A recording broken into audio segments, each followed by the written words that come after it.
my objective in this presentation is to help you achieve your best performance at the Marmotte on the day. Just in case you need reminding, the Marmotte is a major physical and mental challenge, including 4 huge climbs, which add up in total to over 65 kilometers of climbing, most of them quite steep, and a day that is significantly longer than typical Tour de France day in the mountains. Most people will take between 8 and 12 hours to finish, and there are always plenty who abandon. So this is not something to be taken lightly. There are 2 essential things to get right for a successful ride. The first is pacing, especially on the climbs, of course, and the second is fueling. Both of these require a proper race plan and then the ability to stick to it. Benjamin Franklin wasn't a cyclist, of course, but his quote is still highly relevant. Those who fail to plan, plan to fail. So let's start with a detailed plan. You need a plan for how you're going to taper first, so that you're in the best possible condition for the event. The taper, for some of you, could start now. For others, it'll start this weekend. You need a plan for your travel and final preparation so that all goes smoothly without stress. And obviously, you've got a basic plan, but have you thought about everything? And then, of course, you need a plan for the race itself, broken down into sections and different aspects of each section. And then finally, you also need a plan for how you're going to remember this during the event. We'll see there's quite a lot of detail for a decent plan. But let's talk first about the taper, the final 5 to 10 days. As I speak, there are only 10 days left before the Marmotte. So some people could do their last long, hard rides this coming weekend. Others would be better beginning their taper already and doing something shorter during the weekend. Tapering is highly individual, and what works for one person may not work for another. Okay, so your taper should be longer if you're older, less fit, less strong, or if you recover slowly, and shorter if you're younger, very fit, very strong, and if you recover quickly. If you're in doubt, I suggest you back off a bit sooner. Be conservative about it. Remember, the goal of the taper is to eliminate fatigue without losing fitness. You certainly won't lose fitness in a week, probably won't lose fitness in 10 days. So if you eliminate fatigue by riding less hard during that time, then everything's good. But if in doubt, back off sooner, because training hard right up to the event is very risky for little payoff. It's not going to make a big difference, and it's more likely to damage your performance on the day. So if in doubt, again, back off. So my general suggestion is to reduce training volume by roughly 50% in the final few days, and to limit the intensity, but maybe not down to 0. Again, this is highly individual, and particularly for very strong riders, an aggressive taper can be beneficial. So if you think you have the possibility of finishing in the top 50, top 100, maybe even top 200, you probably should keep some intensity, because you will be riding at a higher intensity than people who are going to finish in the top 2,000, 3,000, or of course who are just going to finish at the back of the pack. Now, I've personally learned that aggressive tapers don't work for me, and I'm better off being fully rested. But then I'm older than most of you, so you have to figure this out for yourself. I'm afraid there's no one size fits all that I can recommend. Now, next part of your planning concerns your travel and final preparations leading up to the start. This is mostly common sense. I'm going to go through it very quickly, but it's much better to think it through and plan it out in advance in detail so you don't get caught in a last-minute planning. So plan your travel carefully, confirm your accommodation, of course, book your evening meal in Alpe d'Huez if you're staying up at Alpe d'Huez, or in Bourg d'Oisans if you're staying down at the bottom. I've often seen people going from restaurant to restaurant on the evening before the event, being told no table, no table, no table, and they're really struggling to find somewhere to eat because they didn't think of booking in advance. So that's just a simple tip. Use a checklist when you're ready to start packing so you don't forget anything. And pack your bike at least one day in advance so that if anything comes up, at least you've got some time to deal with it.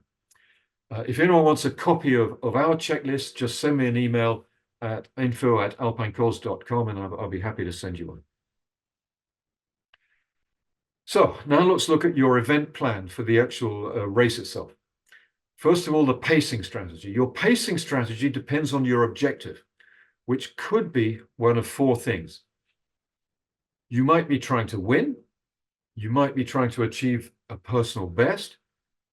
You might be trying to finish before the cutoff, simply, just be a finisher, get the medal.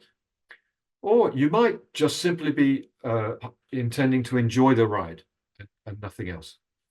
Each of those objectives is perfectly valid, of course, and each of them requires a slightly different pacing strategy, or even significantly different. So we'll look at them one by one, just quickly. If you want to win, you've really got no choice. You've got to ride with the lead group and bide your time to attack, most probably on the final climb. So basically, you stay with the lead group until you reach the foot of Alpe d'Huez, and then at one point or another, you're going to have to attack and get out in front if you want to win.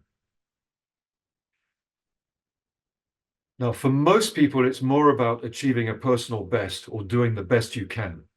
If that's your goal, you must ride as close as possible to your limits, but without ever going over them. Gaining 2 or 3 minutes by riding hard on the Glandon, for example, can cost you 10 minutes on the later climbs. So it's about climbing at the highest pace you can sustain for those 65 kilometers. For most people, 70 to 75% of your FTP or your heart rate maximum will be the maximum sustainable pace throughout the Marmotte, corresponding to upper zone 2, your endurance zone, because most people are going to be taking 9, 10, 11 hours. Okay? But if you're particularly well trained and a strong rider, you should be able to push this to 80%, which is tempo, or even close to threshold at 85%. Well, we'll look at how to determine this for yourself in a few minutes. Now, if your goal is just to finish, and I say just to finish, but this is already a very worthy, the enormous majority of cyclists cannot finish the Marmotte, so this is a very valid goal. If your goal is to finish, you should work backwards from the cutoff time at Bourg d'Oisans and make sure you get there in time. So this year, the cutoff time in Bourg d'Oisans is 6:15. So working back from that, you want to give yourself a time objective, perhaps to be at the foot of the Telegraph, and certainly another to be on the summit of the Galibier. So from the summit of the Galibier to the foot of Alpe d'Huez is 46 kilometers, nearly all downhill. The first part is the descent of the Galibier, then you get to the Col de Lautaret, and it becomes a false flat descent, but it's still mostly a descent. The fastest riders do those 46 kilometers in about an hour, and anyone who's going to finish should be able to do it in less than 2 hours. Okay, so therefore an objective to get over the Galibier by 4:15 will almost guarantee that you finish. This final objective is a little different to the others because enjoy the ride means different things to different people. If it's important for you to finish, then it's better just to follow the advice I just gave you about being a finisher. But if you don't care whether you finish or not, and you're just out to enjoy the ride on semi-closed roads and do as much as you can, then your pacing is determined by your level of enjoyment and perhaps by the people you're riding with. So ignore the competitors, take advantage of the ride, the magnificent scenery, and just enjoy yourself. And whatever happens will happen. Now let's come back to the case where your goal is a personal best or to do the best you can, because I think that's probably the case for most people. Here again, you have to ride as close as possible to your limits without ever going over them. So how to know where those limits are? That's what we're going to look at now. Here's a quote from Matt Fitzgerald, who's one of the world's foremost experts on pacing. Getting your pacing right means constantly asking yourself, can I sustain this effort that I'm putting on in the pedals right now? Can I sustain this effort for the remaining distance? Or to ask the question another way, am I going a little bit too fast, too hard, about right, or a little bit too slow? So you need to keep asking yourself those questions. Although you should be asking yourself those questions all the time, then the answer is going to vary depending upon where you are on the course. So let's take a look at 4 different points where your pacing decisions might change. These are first at the start, then on the climbs, then in the valleys, and last on the final climb. So we're going to look at each of those in turn. The race always starts very fast. There are 15 kilometers to ride from the start point in Bourg-Loisan until the start of the Glandon itself, the first significant climb. It's mostly on the flat. It makes sense to try to stay with a group that's slightly stronger than you, but not to overdo it and burn too many matches. Okay, the best advice I can give you is to choose a wheel to follow and try to ride as fast as possible for the least effort. If you find that particular wheel is making you ride too hard, then drop it and look for another wheel that's a little bit slower. If you lose the first wheel, or if the rider turns out to be too slow, just jump across to another. Remember, there's a very long way to go, and don't get carried away, especially on the short climb to the dam, where every year I see people making zone 4, even zone 5 efforts to stay with a group, quite pointlessly, because they're certain to lose that group a few kilometers further on. So all they're doing is burning matches, spending energy completely uselessly that won't gain them anything, much to the contrary. So just ride up that dam, the hill to the dam, at your standard pace. Don't sprint up it. It makes no sense at all. Now on the climbs. The best way to see the climbs is as a series of individual time trials, unless you're trying to win, of course, in which case you've got to just ride with the others. Ignore everybody else and ride at your own pace, which should be the highest pace which you feel you can sustain to the end of the event. Be conservative on the Glandon, however, because you'll be feeling fresh and strong, and so you'll be tempted to overdo it.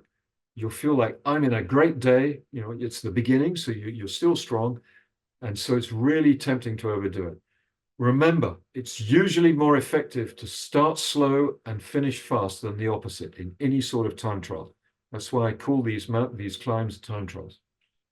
You also need to reduce, or negative split, if you will.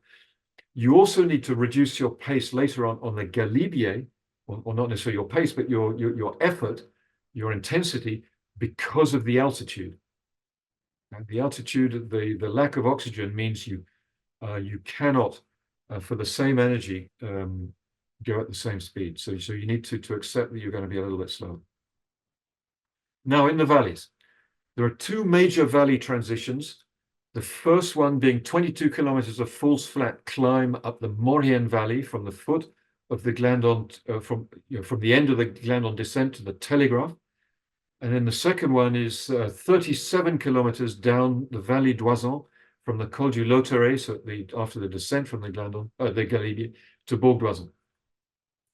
Your objective in that first valley, the Maurienne, when you're false flat climb, should be to reach the Telegraph with the least energy spent possible. So stay in a group, stay in the wheels, and spin the wheel, spin your pedals at a relatively high cadence, and eat and drink. You need to use this stretch to complete your recovery from the Glandon and prepare for the long haul to the top of the Galibier, up the Telegraph and the Galibier. If you do find yourself alone at any moment, if you've been dropped by the group, slow down and wait for the next group to catch you up from behind. If you keep pushing along hard, you're wasting energy because the group behind will definitely catch you anyway. So you might as well just slow down, save energy, keep looking behind you, and speed up as they arrive so you can jump in the wheels.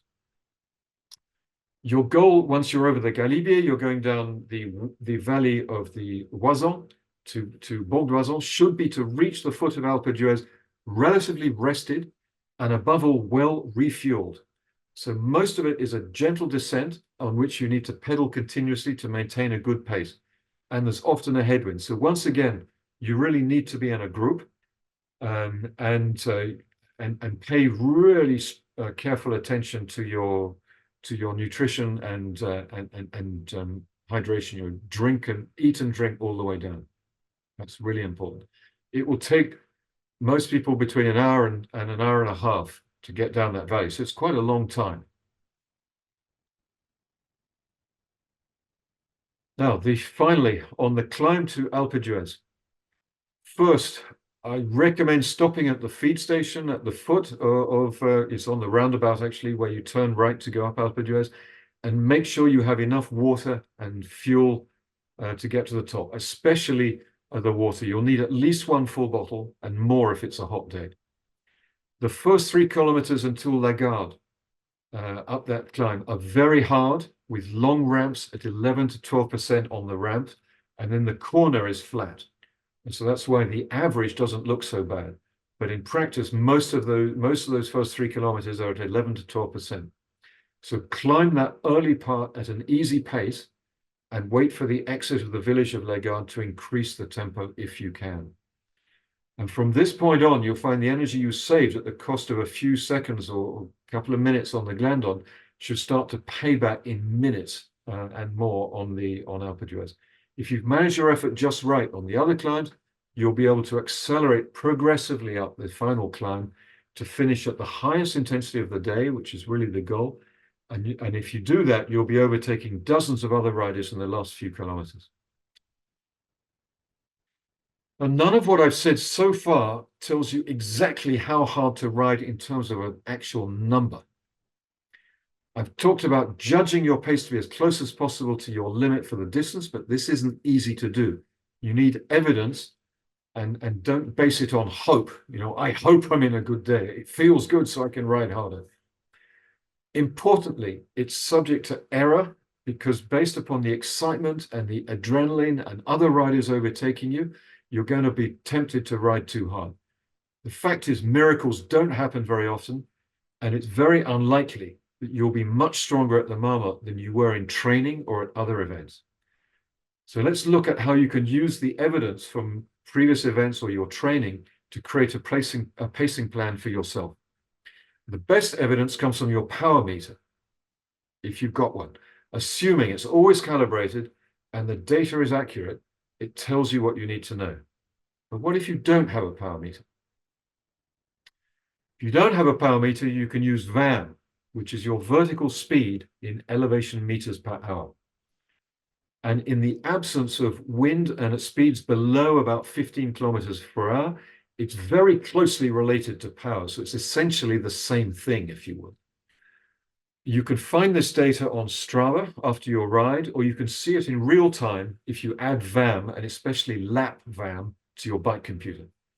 You want to look for the longest possible climbs in your data on Strava, if you use Strava or Training Peaks or wherever, and see what you did.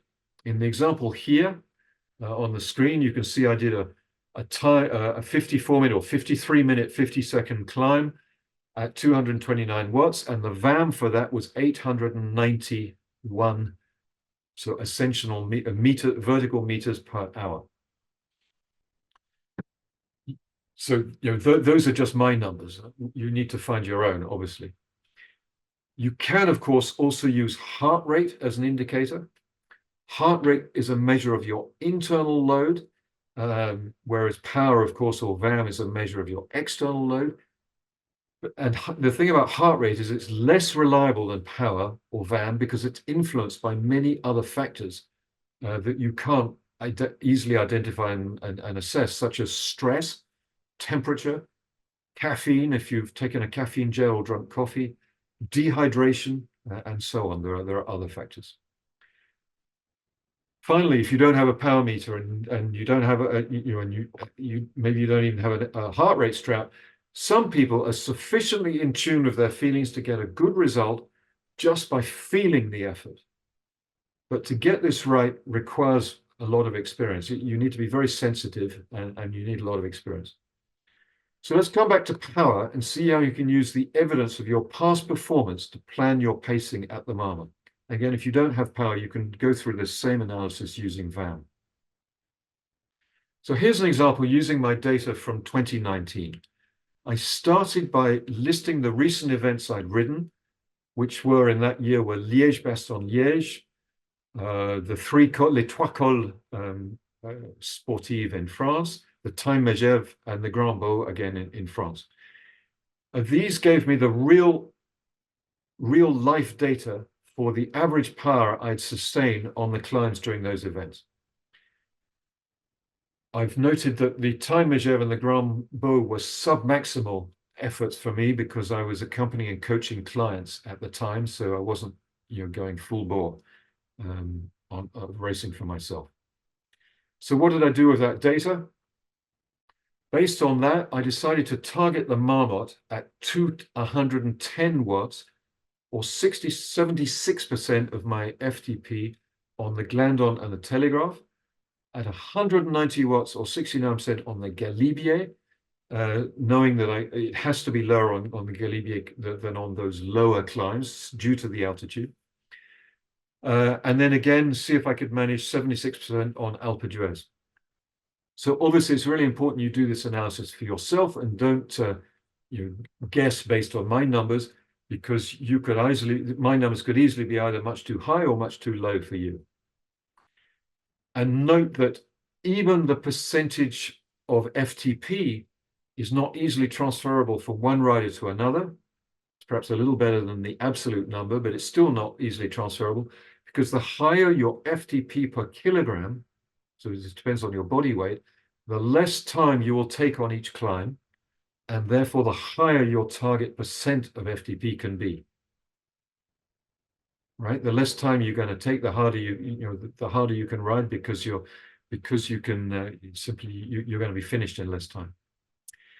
So let's see what actually happened.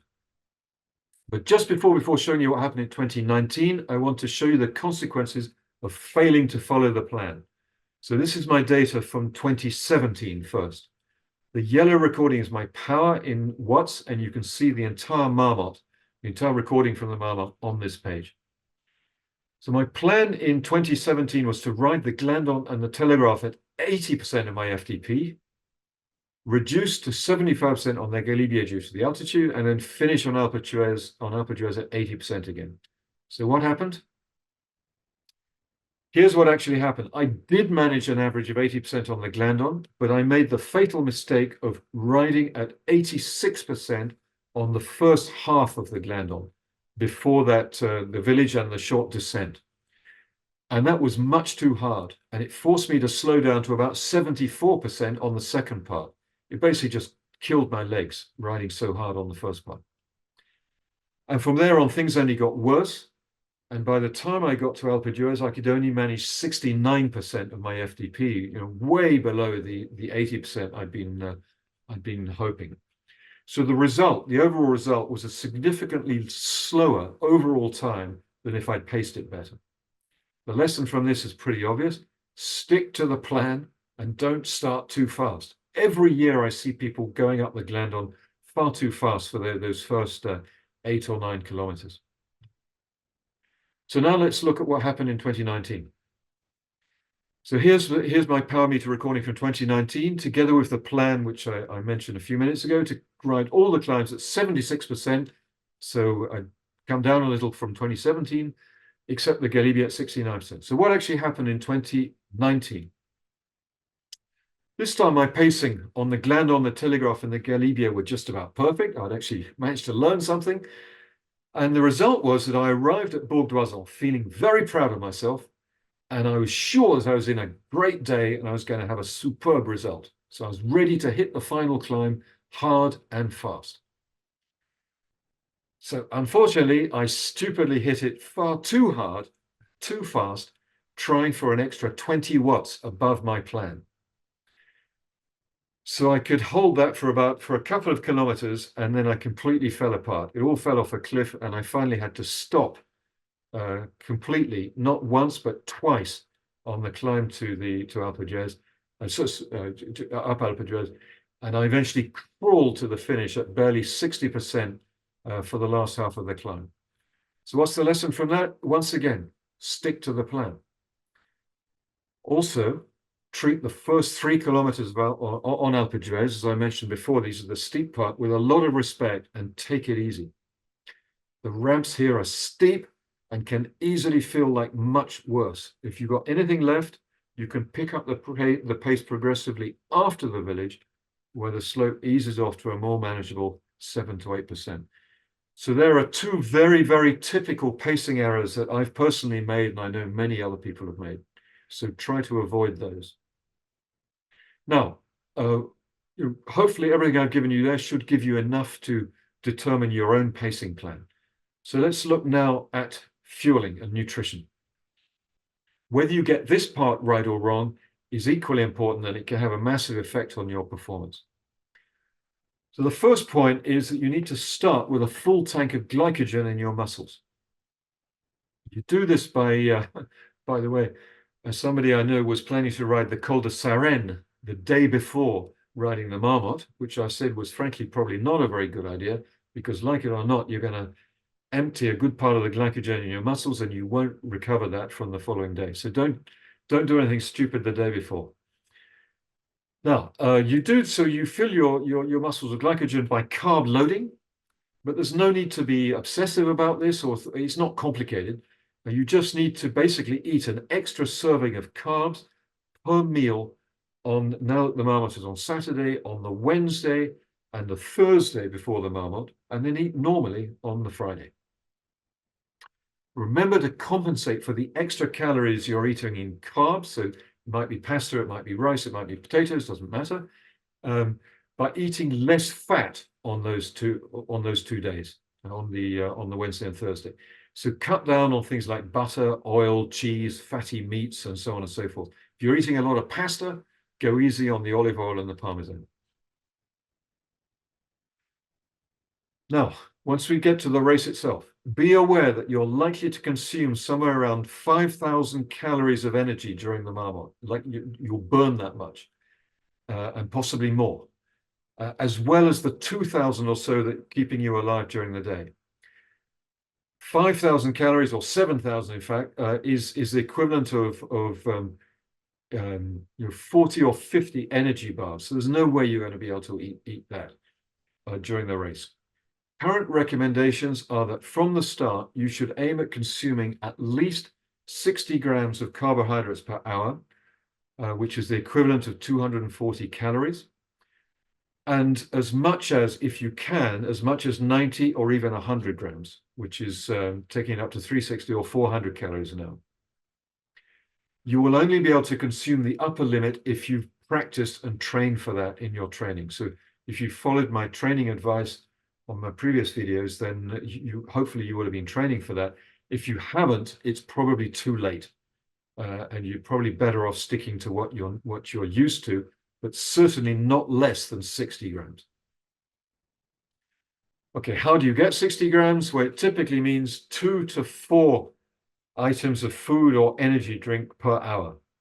It works out that most of this stuff is worth between inverted commas between 20 and 50 grams. It depends what it is. So it's not the actual amount you can consume depends on what you're used to doing in training. It's not easy to digest and make use of 400 calories while you're riding hard. So if you haven't practiced it, don't attempt it. Now we can pull all of this together in a race plan: the pacing, the nutrition, and the tactics. So here is the first part of an example plan for a total ride time of 8.5 to 9 hours, roughly, which includes the untimed descent from the Glandon and brief stops to pick up extra water. So in official time terms, that means 8 to 8.5 hours.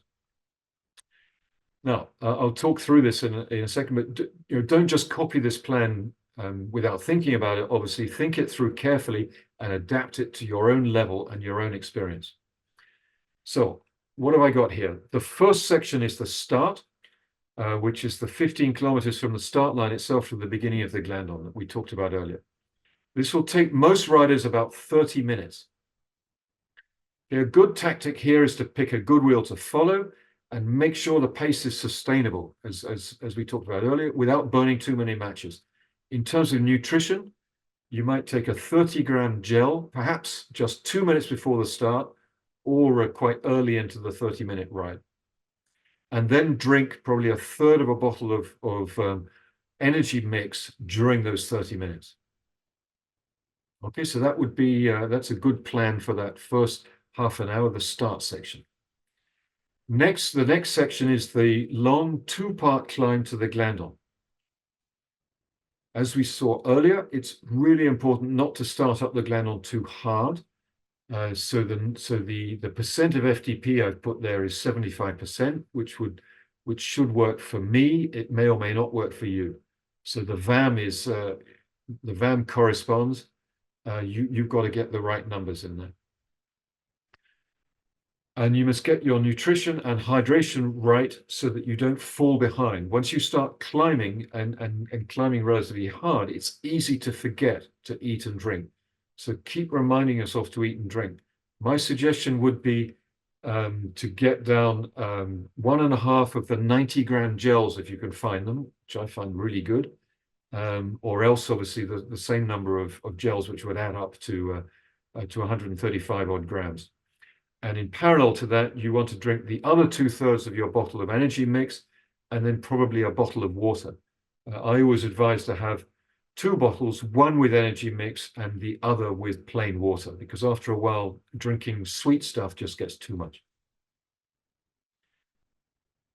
Once you're over the top, there's not much to say about the descent, which is untimed, other than be prudent. And take the opportunity to eat some solid, easily digestible food. I wouldn't take gels on the descent because you're going to get sick of gels sooner or later. So have something that you like and you can eat and digest easily, like dried fruit. I personally like dates, but figs, apricots, or anything, whatever works for you. And you'd probably still you'd be wanting to drink at least half a bottle of water in that descent as well, particularly if it's a hot day. Now, here's the rest of the plan, which I'm not going to comment in detail because, again, in any case, you need to adapt it for yourself. Remember, failing to plan is planning to fail. So I strongly encourage you to make the effort of planning. And you can come back to this on YouTube and get a copy of it if that would help as a starting point. But do it for yourself. However, planning is not enough.